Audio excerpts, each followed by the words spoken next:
The LEGO Ideas Botanical Garden, not to be confused with the LEGO Friends Botanical Garden, is the newest release of the theme that I will be reviewing to you all in this video thanks to LEGO who sent me this copy for review. Two of the hot topics for the video will be to see how both botanical garden sets compare, of course, and how does this fit into modular buildings, which I'll get to in a bit, but for now let's focus on the minifigure lineup.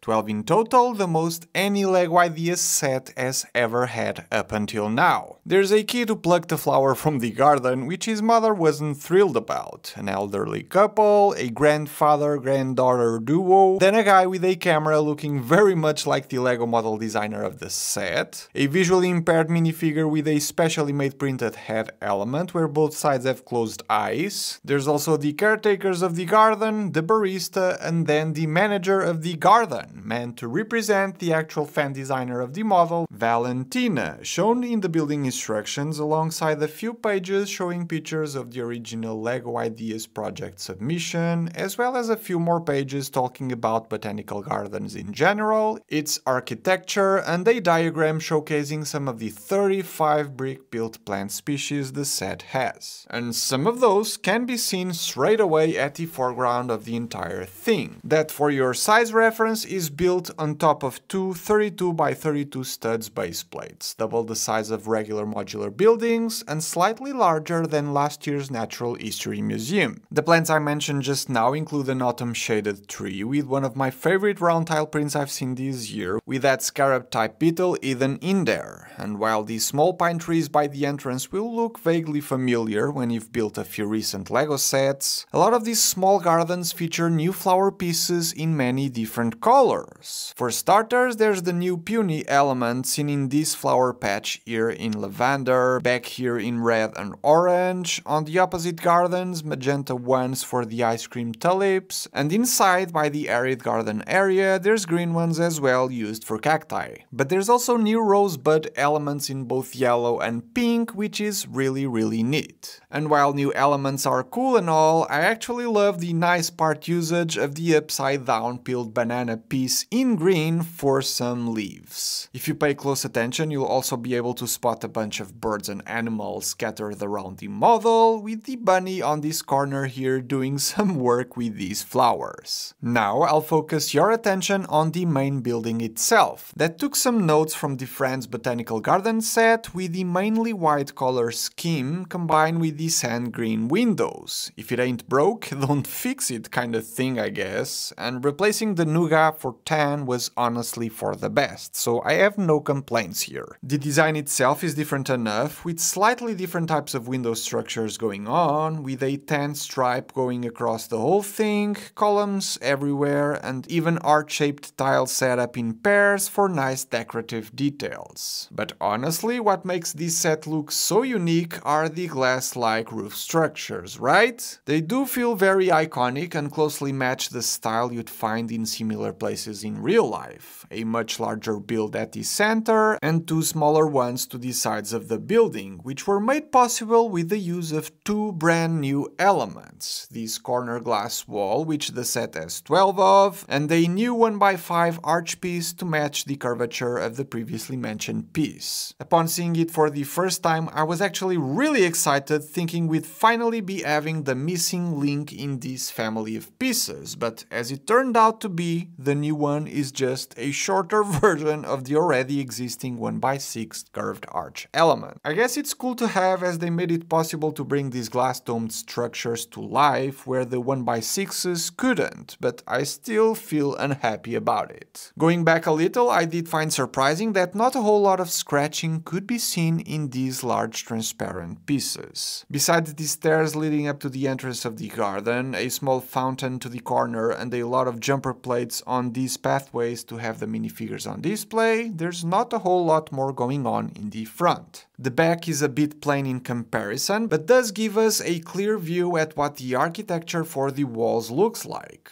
There's a small corner with seating that supports the coffee shop, and some storage space for tools and supplies supplies for the use of the garden's caretakers. As you could expect it to, there's access points to the interior by raising the glass roof structures which come off separately. And accessibility goes even further for the side areas by removing small wall sections, which kinda look like a modular system of sorts you could copy if you ever have plans to extend this build further. The cafe makes great use of the little space it has for all of the essentials, the door leads to that small area outside, and while the screen to register orders is a sticker, that 2x2 tile on the wall with the menu is actually a print. The other small area that can be accessed by removing a wall is the arid garden, with its collection of cacti featuring some interesting elementary colors like the green pumpkin or the lime green egg pieces, and next to the display, one of many info plaque tiles we'll get to see inside the main area of the garden. Accessibility still isn't great, reason why the larger trees were made to be removable as well. The date palm tree and the eucalyptus. The way they just slide into the display area and their base size immediately made me think about the Tranquil Garden set, where with a few tweaks you could mod the Botanical Garden trees to fit the Tranquil Garden, or the Tranquil Garden trees to fit the Botanical Garden, which is kinda cool, as is the use of Technic bevel gears in tan for the textured surface the trunk of date palm trees usually have. A standout feature of the garden's interior has got to be this balcony, accessed via these stairs, which were a super clever building technique I did enjoy quite a lot to put together. Part of the fun of this particular building, and all LEGO Botanical sets for that matter, is seeing the creative piece uses to recreate some of the plants, I think. Like magenta minifigure roller skates for these flowers in the corner as an example. As mentioned, there's a bunch of these tiled plaques everywhere, 2 stickers for the cafe and arid garden signs, and a few more that are really hard to show on camera, for the entrance desk computer screen or a message board filled with photos behind it that does seem to feature the fan designer original model.